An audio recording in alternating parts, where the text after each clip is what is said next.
Hey guys, so today I'm gonna be doing kind of a continuation, I guess, of my last Ramble video, our second installment, and this one is gonna be titled, at least I think, Maxing and the Inferno. I mean, it's gonna be about a bunch of other stuff as well, but yeah, I still haven't really decided how regularly I'm gonna upload and stuff. Um, the difference in time between this Ramble and the last one is not necessarily the schedule I'm gonna go with, if that's what you want to call it. Not sure there's really gonna be a schedule at all. I kind of just want to upload and talk about stuff when I actually have something to talk about, if that makes sense. Like I don't want to just make a video for no reason when nothing really changed or I haven't progressed anything in my account or I don't have anything I want to discuss. But yeah, I hope that makes sense. Um, I guess the first main thing I probably should talk about is what has changed since last Ramble. I maxed finally after I mean it's mainly been what, maybe 6 or 7 months with me playing. Like I mentioned in the last Ramble, I had a brief period of playing old school back in like 2017 or around there, maybe 2018. But taking my account from base 70s to maxing was something I started around 6 or 7 months ago, I would say. And yeah, I'll throw a picture up of it, but yeah, basically I was gonna maybe max with a few friends there, like two friends I mainly play old school with, that are my guildies in WoW as well, but I mean it just happened that I was gonna max in the like late night slash evening. Like I was really close when they were about to go to bed and I didn't wanna wait a whole day or whatever, so I just thought fuck it. I just went and maxed myself. I mean, I wasn't gonna plan a huge party or anything, but yeah, I just did it myself at Black Chin Jumpers. Um, so yeah, that was at least at that time. I guess we'll get into that later, which might be revealed from the title. I guess you could say that's my biggest achievement, or you could say it's the Inferno. I guess it depends on who you ask, but for me, maxing definitely took a lot more work and discipline overall, just because it's over such a long um, period of time. Whereas the Inferno is obviously a lot faster, at least for most people, I would assume. So, but that was kind of a different skill set required to get to the end of that. But I mean, I'll talk about that a bit later. Um, yeah, the main thing I did when I maxed was go to bed. After a while, like I went to collect all the skill capes in my bank and the Honda skill cape and stuff to put in the what's it, the costume room or something, so I could store them there since. I mean, the Max Cape has all the features of them. There aren't really any of them except for the construction and the crafting cape that I would really use after getting the Max Cape. So just to get some extra bank space. And yeah, I did that. And basically, I've been doing some pit hunting and I got some post 99 XP. I've been doing some raids and some Inferno, like I said. And I mean, to be honest, I've been playing a pretty similar amount of hours. Uh, I will say it's a lot harder to figure out what to do now after maxing. It was a lot simpler pre-max in that before I got a lot of 99s, obviously towards the end when you don't really have much to choose from, it isn't really an interesting choice or a choice at all really. Like if you only have mining left and you want to max other than what method you're doing, you kind of have to just mine, you know?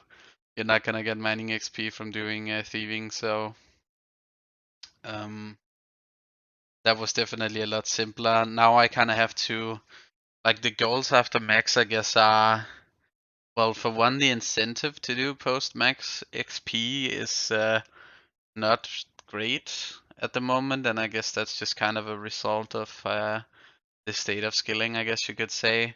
It's basically just for yourself, like personal sense of accomplishment. And I mean, there's EHP and stuff like that, and number go up is definitely very attractive to me as well. And there are pets and stuff, but I mean, once you got the pets, there isn't really much of a reason to do scaling other than very long-term goals, and that is a bit daunting to me.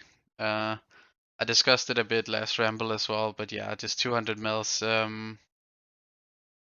You don't have to get 200 mil obviously in a skill, and I'm definitely still doing some skilling. Like I'm AFKing on mobile still a lot. Like I always do redwoods now mainly because I need the beaver. And I just want some post max XP. Like I could see myself get 200 mil wood cutting mainly from redwoods, for example. But I will say my interest in skilling post 99 has gone down a little bit since last episode, or last ramble rather. So yeah, I guess it's kind of hard to pinpoint exactly what it was that changed, but I guess I just got a bit bored. I mean, I did do some pet hunting. Basically, the first thing I focused on doing after maxing was getting pets that were EHP. But I have kind of mixed feelings on it because I got pretty spooned on the skilling pitch, which is definitely nice, and I'm not gonna be ungrateful and complain about that because that's kind of yikes in my opinion when people do that. Like I'm definitely happy I got the pets, but it's also a bit weird because like the giant squirrel, for example, was the main one I wanted to get post 99 because I didn't get it before. And I know the efficient way of getting the pet was doing the penguin agility course. But I really wanted to do sepulcher both because I enjoyed it, but it's also good GP and it's also EHP to do it if you do it properly, obviously. Which I didn't really do, but I mean I got close to HP rates sometimes, but yeah, it was pretty difficult to be honest. And while I was doing that, I was also doing you know, at the start I was looting floor 5, but towards the end of me doing Sepulcher, I just really wanted to actually like the competition and the like speed running element of Sepulcher and the flow of Sepulcher kind of gets ruined by looting in my opinion. So because you can't go for like floor 5, like what is the perfect tick perfect like 202 or something. Can't go for that if you're looting obviously, because yeah, you're gonna be wasting a lot of time on that. Um so really it just kind of made me sad, and I couldn't really get a sense of my progression other than obviously I could feel if I was making a bit less mistakes maybe, but it's just easier with like an objective measurement of time or XP per hour to kind of see where you're at. So I decided not to loot anymore, despite the fact that I also kind of wanted the elite clues from it. But yeah, while I was doing it, I was also doing fletching and magic. I'll throw up a picture of my stats, so you can see I got a bit of post 99 XP in fletching and in magic. And not all of the fletching is from that. It was also when I was getting 99 Honda, I was doing herbivore until I got the pet. And there I was also doing fletching for I'm not sure if it was majority of it, but it was definitely a lot of the grind. Um, but yeah, the squirrel was just I got a giga spooned. I think maybe, I mean, I'll throw a picture up of it so you can see, but I can't quite remember what XP I got it at. But I definitely kept doing some sepulcher post getting the pet as well. I got to 15 million agility XP, and then I decided to stop for now. But yeah, I mean, it was just really fun when I had the like again the multiple goals at the same time is just so much more motivating to me. Like I was getting EHP and XP obviously, But then I was also getting pet chance, and I was getting some GP from if I got a ring of endurance. So yeah, it just kind of got not ruined, but obviously the incentive of the pit wasn't there anymore, and yeah, as a result of that, mainly I just decided to move on and do something else. But I'm definitely gonna go back at some point. But yeah, for now, I'm doing something else. Yeah, and then I mean another general thing is I was also doing after I basically got all the EHP pets, more or less EHP at least, because for example DriftNet would be EHP for hunter and fishing, but uh, DriftNet doesn't have a pet chance, so I did Black Chin Jumpers instead, because it's really good XP and it's really good money and it has the chance of the baby Chin Jumper. That's what I did after I got the Irby pet, and then I ended up also getting that, the baby Chin Jumper before 99 Honda, which means I got both pets before 99, which I mean is just crazy RNG. Um, and I'm really happy about that, but at the same time it's almost kind of sad because yeah, now I don't really have much of an incentive to do Honda, I guess, other than some pets, but oh, not some pets, sorry, some GP and some post 99 XP. I did really enjoy Black Chins though. With it took me a while to learn it, but like getting into one tick cycles and eventually using Celestial Spark as well. Like it's just so satisfying picking up the trap and then instantly running to the next one and picking that one up as well. You know, being able to set them down immediately and stuff is yeah, it feels really good, and there was such a nice like skill progression to it where you started up doing the like Pepega or Lazy 3-tick Honda, and then doing the regular 3-tick Honda where you basically, and then later you incorporate what's it called, the 1-tick cycles into the 3-tick Honda without the Celestial Spark, and then the final step is just using Celestial Spark as well. I thought that was really nice, and I really enjoy that optimization of the method. It makes it a lot easier to not think about like the XP. I feel like it's kind of, I mean, it's an example I brought up to a friend recently as well that I recommend. Like, don't look too much at the XP. Like, I like to have the XP up, but it's mainly just so I could see the XP rate to see if I'm, because I'm paranoid that I'm doing the method wrong or something like that. I just want to make sure that everything is as it should be and I'm playing properly, but don't just stare at the XP, you know? Like if you just stare at the XP, you're just gonna be so bored, and it's like being in school and watching looking at the clock and just waiting for when you're gonna be off, you know? Like it just yeah, it just sucks, and it's not gonna it's not gonna be fun if you approach it in that way. It was much better when I had the random chance of a pit as well as a method I could optimize, and then I focus more on like actually doing the method and doing it properly than how much XP I'm gaining. I know it's not an easy mindset to get into if you're someone who like really dislikes skilling or something, but it is part of the reason I don't enjoy doing like I'll do redwoods for example, like I said, because it's something I can do that's like super chill when I'm doing something else. But I know a lot of people who like let's say power mine iron for example. It's a lot of effort, but it's not hard. Like obviously you just click, I mean it's literally just click the rock, and when it disappears click the next rock.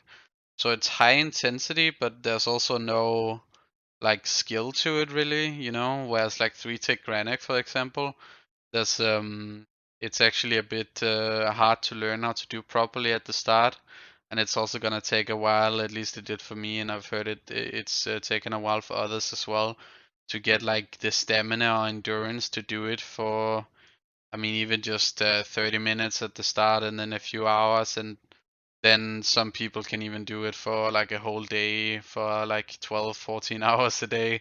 You know, I never got to that point with it because I ended up doing volcanic mine instead to 99, but from 92 to 99. But that's definitely an aspect of skilling and like a skill, I guess you could say, that is a bit underrated in my opinion. And yeah, I would just recommend doing a method that's actually engaging or something that's fully AFK, not in between, because the in between land I don't think you want to be in because that just sucks. And those methods that are like that don't have any I mean, it's a term they use in PVM. I'm trying to think of like it's basically or emergent mechanics, I think, or something like that, where basically you discover little things you can optimize throughout the journey. Um, or like the more you do the method or the boss or whatever it is, like the methods that have that kind of thing are way more fun in my opinion. So yeah, don't TLDR, don't power mine iron. That's my advice at least. Um, but yeah, the thing about skilling, cause yeah, I mean, I still think about that a lot, like my overall direction with the game I want to go in or whatever. Like one of the things I was really worried about, which was kind of confirmed when after I got the pets that were kind of VHP, I went to I mean, I wasn't really sure what to do at that point, but then I decided to go to Tempros and hunt that pet because I mean, I would always almost call it skilling adjacent, I guess, because it is a mini game, but it's kind of something, I mean, skilling related at least. Obviously, because you get fishing XP. But I did basically the firefighter method to optimize points per hour or like permits, so I could get the pet as quickly as possible. And one thing I thought about a lot after I had done it for a while, also I guess because I got a bit bored, was I mean, I started thinking about how I could get way more fishing XP if I was doing something else. So, like I think I would be more entertained, to be honest, doing two tick swordfish than doing temperas. Yeah, I don't know. The firefighter method, I guess it was okay when I was learning it, but it also has a lot of frustrating parts, like accidentally running into fire when you shouldn't and stuff, and being a slightly late at the end and then just fucking up the whole game for yourself. I've done that a few times, definitely, and that's just me being bad, and I shouldn't be greedy, but it's still a point of frustration for me at least because it happened a few times. But also just like after a couple thousand pyramids or whatever it was I got to, you know, you kind of think and realize that I mean, you are just as likely to get the pet as someone who hasn't done a single permit, you know? Like the chance of you getting it doesn't go up just because you do it more. Obviously, you'll roll the chance more, so in a way it does. But like your progression, if that makes sense, is the same as when you just started. And that is just so depressing to me in some ways, whereas XP and EHP is obviously, if you do an hour and you do that hour efficiently, you gain an hour for it, an hour's worth of XP in the case of like the XP goal, and then obviously one EHP in terms of EHP, right? So that like RNG goals versus um, random chance goals or like RNG goals is definitely like there was a lot of frustration for me at least with that. But yeah, I mean it probably wasn't the whole thing, and I just decided to move on to something else after a while. So I didn't like I'm not gonna force myself to do temperas. I'm really trying not to get too stuck on one goal and refuse to do something else until I finish it, because that's kind of a trap I can get into, which can burn you out, I think. So eventually I moved on, but yeah, that fear of going extremely dry, that's also part of the reason I could never play Iron Man, because you know, like at least if you, for example, do TOA and you want to finish the collection log as a main, you're gonna earn a bunch of GP in the way, not in the way, but in the process of working towards that. So that's always really nice. Like, for example, if you get 3 shadows but you need Missouri chaps, as an Iron, the 3 shadows, I mean, the 2 extra shadows are, I mean, you could drop it to drop trade it and stuff, or just have them as like a trophy or whatever. So it's not like it's completely useless, but it's not as good as a main where that could get you like full bis gear close, you know. Okay, not really full bis, but you know what I mean. Like you could get all the mega rare weapons and some decent armor. You wouldn't get like full Torva as well and like every piece of armor, but you could get a lot. Is my point. It's not wasted in that sense, going dry like that on a specific piece. It's more balanced. It's still RNG, but it's less painful, and you don't need to hit certain rolls. It's not as important on a main as it is on an Iron. So. But yeah, I guess my overall direction I'm thinking of going right now after Temperas and doing some pets is just um, PVM and pets in general is what I'm leaning towards. And I really want to get Biskia and stuff so I can do everything optimally without feeling like I'm trolling basically. Like an example is TOA without a shadow. I just feel like I would like to get the Fang kit, but without the shadow, it just feels like it's so much extra effort. If it's even possible, like it is definitely possible, but like for me, I don't think it's possible to get the Fang kit without the shadow. But even if it was, it would take so much more effort that I just CBA kind of. So I'm just basically trying to do what I can that's like efficient within the context of what I have. Obviously, I don't have Torva, so if you were too extreme with it, you could say, oh, because I have like 6 strength bonus less or whatever it is compared to Bandos, then I shouldn't do any melee boss. It's not like that. I'm just saying like, let's say if a boss, the best in slot is a Fang and it's decently better than everything else. If I didn't have a Fang, I would avoid that boss. Um, but yeah, I still do some skilling like fire thieving. I've been doing a decent amount of just because it's really good XP and the GP is also quite nice from the bloodshots, especially recently. They shot up from like 5 mil to when I was mainly doing it to 6 mil, which I guess I'm a little bit upset about that because recently I've had to use a Blood Fury as well. So the price was low when I was farming them, and then when I had to buy them, it went up. That was kind of annoying, but you know, it is what it is. And then obviously some Sepulchre I would like to do again in the future, and then yeah, like I said, Redwoods is just super AFK and stuff. So I've also been doing that. But yeah, I guess to transition, I guess a little bit as well to the Inferno, like. I'm not sure why I started doing attempts, and I mean the Inferno, by the way, is kind of after doing that is kind of a big reason I would say as to why I decided I was gonna move in the direction more of PVM or why I felt more like doing that right now.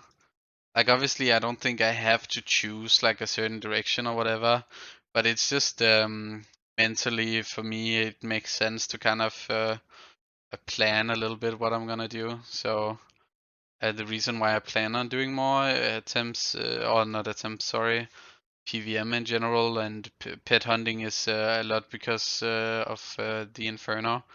And yeah, why did I start doing attempts? I'm not, to be honest, I think kind of everyone who maxes and stuff who hasn't done the Inferno, which I'm gonna say is probably the majority of, well, it's definitely the majority of people who max that haven't done it.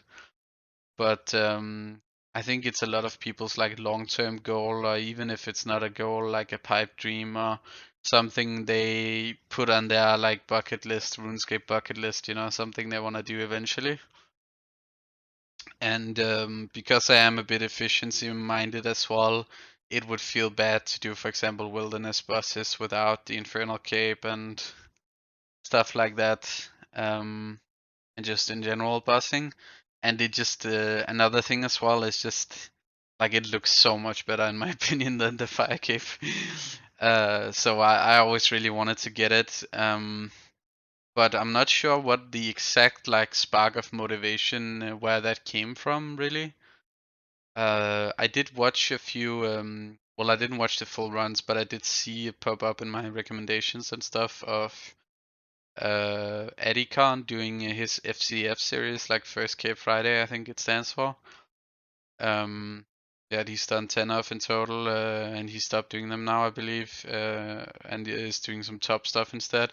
But it's not like those videos are outdated; they're very recent, and you don't even need to watch all 10 at all. Like, but they were really helpful.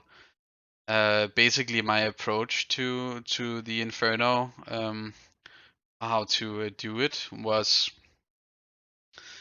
I didn't do any attempts straight away without any knowledge or anything, which I mean, I guess you can over prepare and stuff, but yeah, I mean, you do need to do some level of research before you go in, otherwise it's just stupid and a waste of time, in my opinion.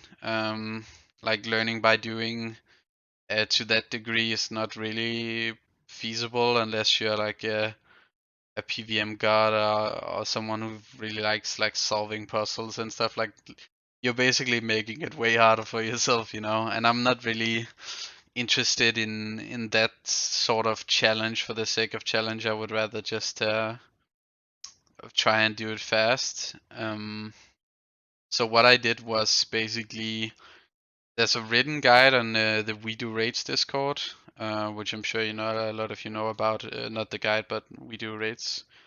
That's really good. And then that I kind of used as a reference every time I also wanted to go back and see something. And if you know anything about the Inferno, like pillar stacks and stuff like that, how to solve them, there's basically everything in there you would need to know.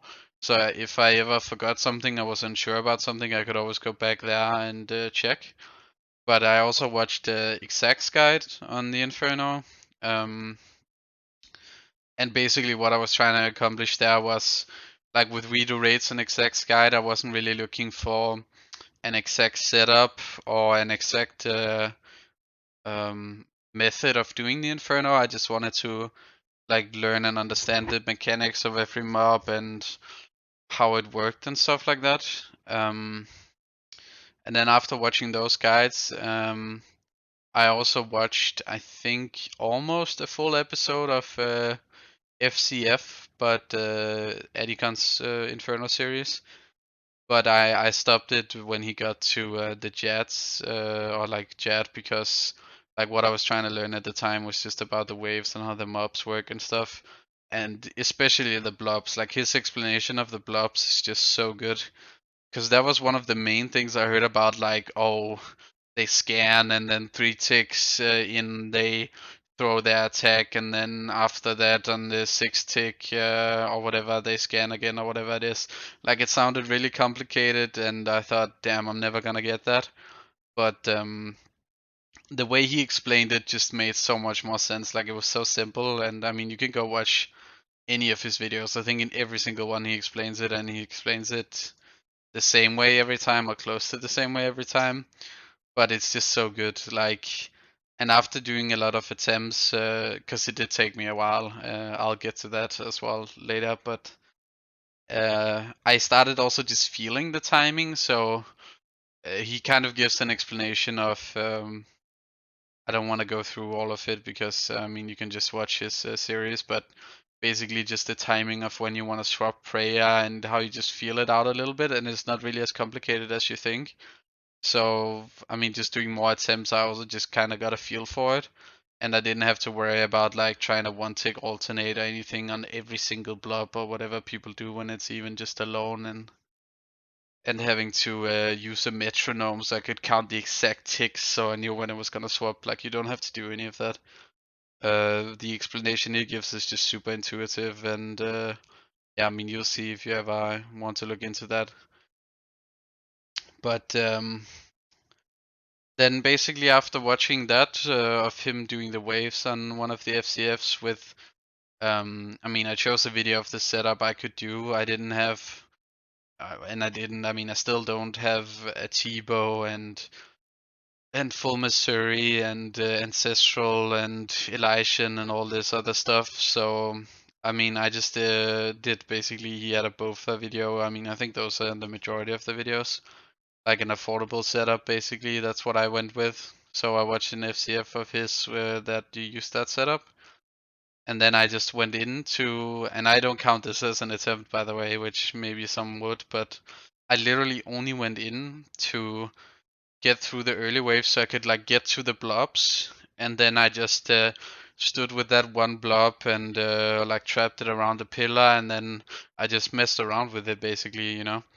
Like I tried to flick it and figure out how it works like on my own. Obviously he explained it, but it's just different feeling it yourself and trying a bunch of uh, approaches to them basically and testing like, to be honest, I heard a lot of people say that one tick alternating. I also like as soon as I heard about it, I thought it sounded really easy, and to be honest, it is. It is as well really easy. Like you literally just, I mean, you could just hear the sound of your prayer switching, and you just click the other prayer. Like it's not that that difficult to grasp of a concept, I would say, as some people maybe made it out to be. Maybe that's just me and having done a bunch of, I guess, try hard quote unquote skilling methods or sweaty skilling methods, that I picked up some skills from that made this seem easier than it perhaps is for the average person, but for me it definitely was easy. So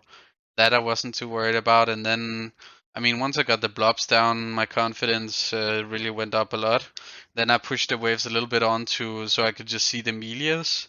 And I really tried every time Edicon mentioned like a place where you could trap melias, and I mean also just using my own head or whatever, I could figure out some spots where you could trap them and stuff. And I felt like that helped a lot with both my confidence with being more prepared, but also just um, like really getting it, like drilling it into my brain where it is, so it was more muscle memory. And then after that point, I sent a few actual attempts where I didn't just mess around with, like I basically just went out or whatever as soon as I was done with the blobs and melias. And then after I think I let it simmer maybe in my brain a little bit or something, I sent a few attempts and I recorded everything, by the way, which I also really recommend if you want to do. I do also have the full run of my, well, not the full, technically not the full run because I forgot to record until wave 3 or something. But basically the full run I have on my YouTube channel as well if anyone cares to watch it. But I mean, I mainly just uploaded it so I could see it myself. So it's pretty long, so it is timestamped, but yeah. Um, anyway, I recorded every attempt just so I could see what I messed up. And I mean, it's kind of a thing that people always say that you do, and then you're like, ah, yeah, CBA. At least that's the case for me. But this time I actually did it.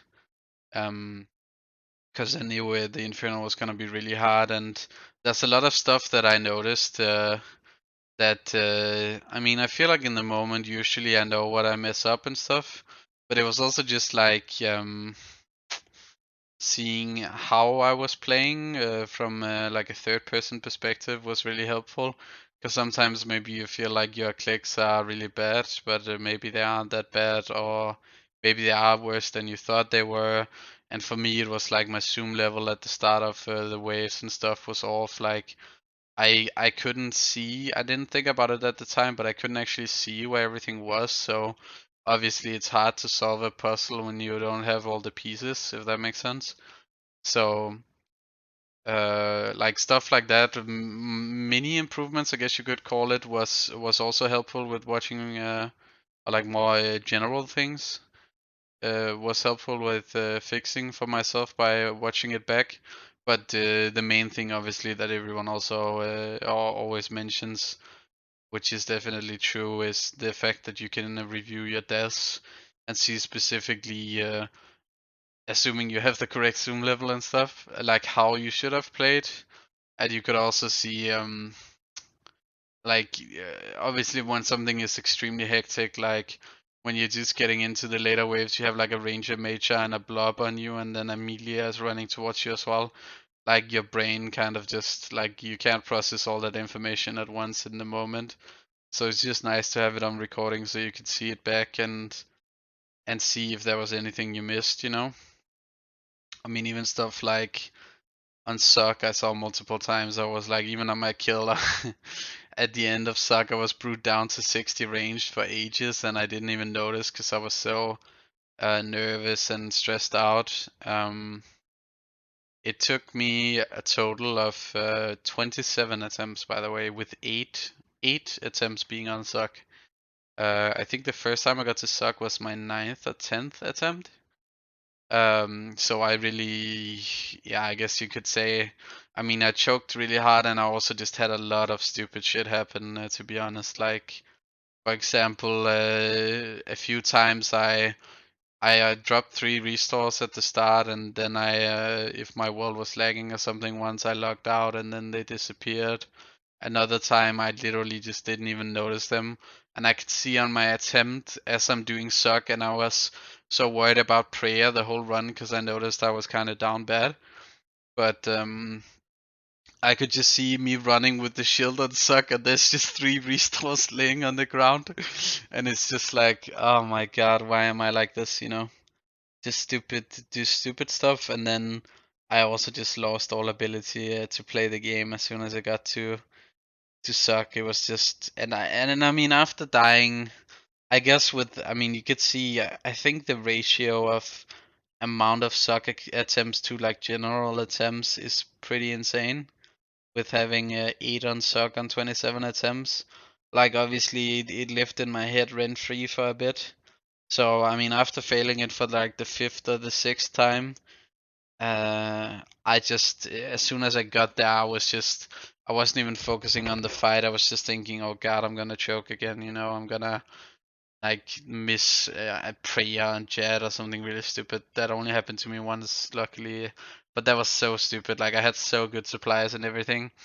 I was even brewed up to like 105 and it did actually hit me for, I think Jet's max hit was like 112 or something, and he hit me for my full health. I mean, I don't know. I just panicked when I saw I missed my prayer. I could have even brewed. It wouldn't even have to have been a tick eat, but I could have lived. And it was just, yeah. I mean, I just did a bunch of stupid stuff every single time. It was kind of incredible to watch back as well, because I don't know. I mean, I feel like I can even see my clicks becoming worse and my hands shaking a little bit or whatever.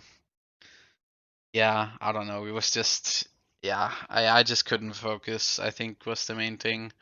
I was just in my own head. So yeah, that was really tough. And to be honest, a lot of the Inferno, I think, is also just mental, you know, like not giving up, basically. And the way I did it, I guess I should also finish like the actual explanation of how I did my attempts or whatever. Like, after those attempts with the few attempts I did where I got to like wave 62 or something in my like 4th or 5th attempt, I think. Then I watched another Adicon FCF, and then I did even more, spamming more attempts. And then I watched like towards the end, I even did some like towards the end, as in I watched post waves like Jets and Suck and stuff just so I knew what to do. I even did some Suck simulator and stuff, which I would highly recommend trying, by the way.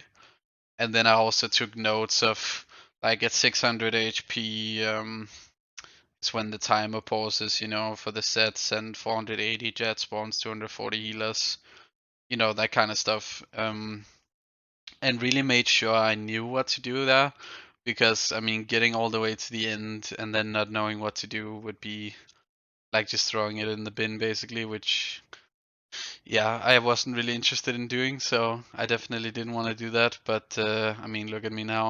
I did throw it in the bin 7 times, but at least I got it on the 8th one. So um, yeah, I guess my approach was, I mean, talking to my friends and knowing other people who, or like anecdotally, I guess, hearing from other people. I don't have any stats on it, obviously, but it seems like it was an unusual approach of doing the Inferno, what I did, where basically I did 3 or 4 days of just doing the Inferno like 12 hours a day, and reviewing my footage. Sorry, and reading guides and stuff like that. But I don't know. I just got completely obsessed. Basically, it wasn't even like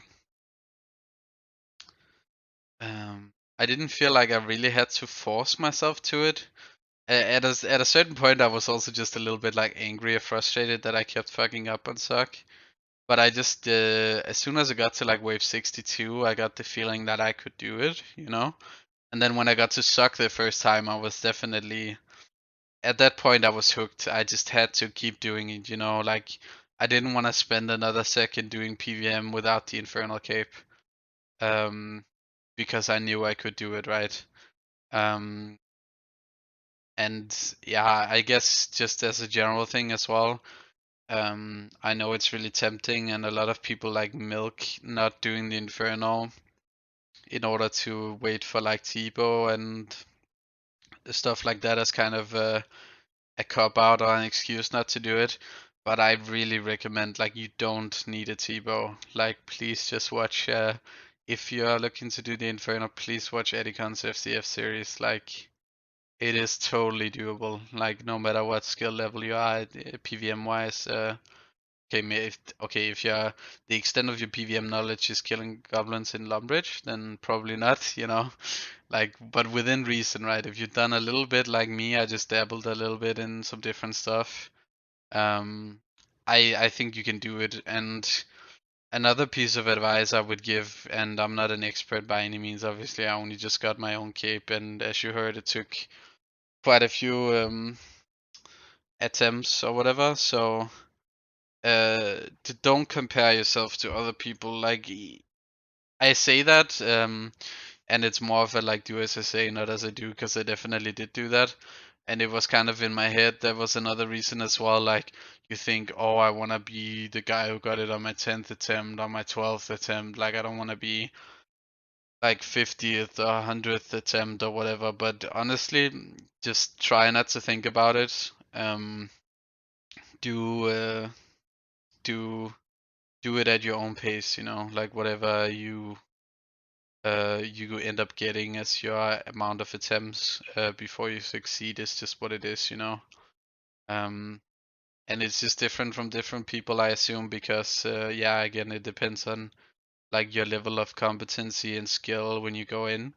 Obviously, if you have thousands of TOB KC and you're basically done everything in the game except for the Inferno, you're gonna go through the learning process a lot more quickly than someone who hasn't. But the huge benefit of being someone who hasn't done much is that you can learn so much from the Inferno. It's crazy. And honestly, and it's not just rose tinted glasses, because like I said, I did get obsessed. But it is like legitimately really fun to do the Inferno. At a certain point, it does become frustrating if you feel like you get stuck and stuff, obviously. But overcoming the challenge is obviously a huge part of what it's about, so you can't really take that out. But I could definitely see myself, and I will definitely go back to the Inferno to do it on task for pet chance in the future and to do some combat achievements and stuff. Like it's just a really, really awesome. Just as soon as you get over that hurdle of figuring out how the blobs work and stuff, I think that's when you at least could get addicted to it or whatever, and really get into it and actually start enjoying the attempts. And yeah, the approach Edicon takes is just so awesome in my opinion, because it's not about like the spec milking with Eldritch or Ceradome and Guts or like SGS. It's much more about just doing it quickly, and just doing damage, you know, like just making sure you hit something, and yeah, you don't have to stand behind a pillar and wait for spec or HP regen or anything like that. If you are ever doing that, like that sounds so boring in my opinion. So I would recommend not doing that, but obviously if you want to, you know, go ahead, whatever floats your boat. But yeah, that's my personal recommendation at least. So, and yeah, I guess another thing that's worth talking about. in regards to the Inferno is like where I feel like my skill level is now, and like my confidence, I guess, uh, compared to before I stepped into the Inferno. I did go over it a little bit earlier when I mentioned that I did have some PVM experience in like general PVM, like top TOA, Cox. I did all the raids a little bit with my two guildies mainly. And I have done some CM as well in Cox a tiny bit. But yeah, I wouldn't call myself a competent PVM at all before I did the Inferno.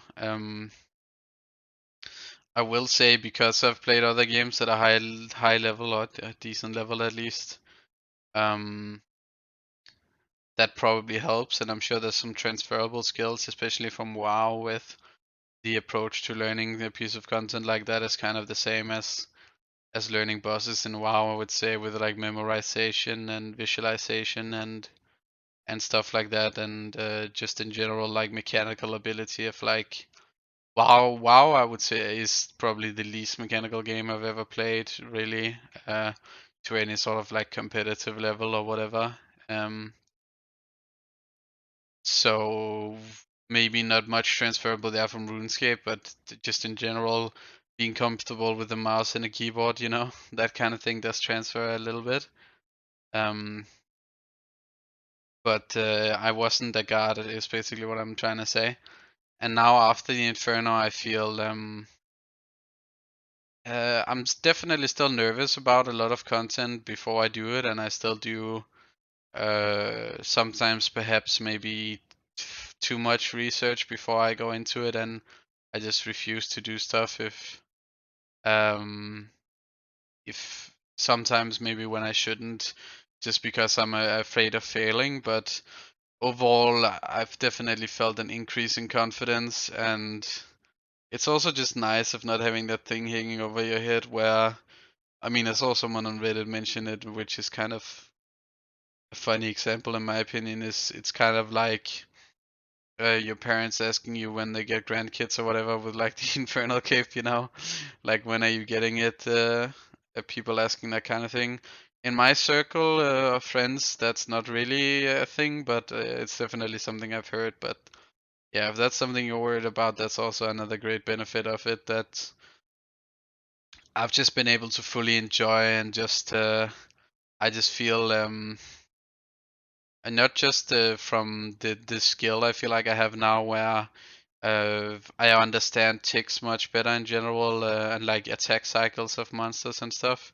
Like if something is 4 tick, 5 tick, that type of thing definitely is transferable to like every piece of content in the game, more or less. And like prayer flicking, I don't mean as in like 1 tick flicking mainly, but obviously that helps as well. If you were doing that, you don't have to, but I did do some of that in my runs towards the end. But it's also just flicking, as in like understanding when your prayer needs to be active. That kind of knowledge is like, you learn so much about that in the Inferno. It's just awesome. So I highly recommend it to anyone who's thinking about it, just to try it. But do a little bit of research first, obviously, because like if you just go in with no knowledge whatsoever, you're probably gonna be demotivated, and it might seem harder than it is. But if you're considering it, definitely go check out Edicon's series. I know I said that a lot, so sorry, but it is really good. Um, yeah, and one thing I've done after, I mean, it almost literally just happened. It's been less than like 4 or 5 days ago since I got the Infernal Cape. But one thing I tried since that was TOB hard mode. Um, and I definitely still felt a lot of nerves going into that and stuff, but I do have that a bit in the back of my mind as something I try to think about to give myself more confidence as well, is that I did do the Inferno, like that does help. So I know I try to remind myself that I'm not incapable of learning and not a lost cause, and even if it seems hard at the time, maybe it kind of is for everyone. And if I got through the Inferno, I can get through this as well, if that makes sense. So it's not that I have unlimited confidence like some people kind of make it seem after doing the Inferno. I'm definitely still nervous and stuff, but I just have more confidence that I can work through that stage and I can get to a point where I'm like competent enough to do the content without dragging people down. And part of the reason that I recently decided to start doing hard mode top was just because I decided to do a scythe rebuild. Mainly to do regular TOB because we've done that, and I'm kind of tired of like whipping. For one, it's so simple compared to scything, so once you've done some KC, it gets a bit, I mean, not boring, it's definitely still hard, but there's just so much more of a skill ceiling to scything, and it also just feels bad to be like, for me, it's like I'm the one guy out of three who doesn't have one or whatever, so I'm kind of dragging us down and stuff like that. It's just really not fun. So for that reason, I really wanted to do it as well. And I did think about saving up for it all the way, but honestly, I just find it, and that may be just my sumo mentality or whatever, or inability to delay gratification, but incremental upgrades just feel so much better than saving for one item. Like for example, like just think about how much of a daunting task it is if you think, oh, I'm gonna save up to it like a shadow from nothing. Like just think about how long that takes, you know. And all that time you just have to do nothing. And I feel like it's so easy to get caught up in the circle of looking at your GP, and it's kind of like looking at your XP bar going up or the clock in school, like I was mentioning earlier. It's just not a good time, I think. So despite the fact that rebuilding is also kind of a pain in the ass in some ways, like at least for me, I use like a shit ton of bank tag layouts and stuff. It's just so much more worth it to just get that big, sell everything, get that big ticket item, and then you can slowly build up. Like, oh, now I can buy my bandos back. Now I can buy my claws back or whatever. Like for me, I didn't have to sell those, but you get my point, right? Um, like all those smaller upgrades feel a lot better to get than to get nothing for a really long time, in my opinion. So you could also argue about the efficiency of what's better, having a scythe and shitty armor versus not. I think scythe, at least in the case of top, is better with shitty armor, but I'm not really too concerned about that part of the equation necessarily. It's mainly just um, enjoyment wise. I think it just made more sense to me to rebuild. So that's why I wanted to go with that. But yeah, I'll put a picture of the new era of Rexy, I guess you could say. Me with my infernal max cape and the scythe. Well, and just ignore the obilex and the fighter torso, I guess. I already got the banners back, so yeah. For now, I guess I'm just gonna keep exploring stuff, doing more PVM and getting some pets. Like right now, my main solo grind, I guess you could call it, has been Badorvis. One of my friends is borrowing me his Void Waker. I don't need that necessarily because I have claws, but it is nicer, and he was kind enough to suggest it himself. So then I took it up on him up on his offer. So I've been doing that. I got to like 400 KC or something. I'll put up a picture at some point of the account progression. Maybe I'll do it early in the video, but where you can just see my virtual levels and my bus KC and stuff. But yeah, that's kind of the plan for now. Just do some more PVM and some more pet hunts, and we'll see how it goes from there. But thank you guys for listening to me ramble again for, let's see how long it was. 54 minutes so far. So if you sat through this, thank you very much. And yeah, I'll see Again, I don't want to do another ramble before I feel like I have anything to talk about.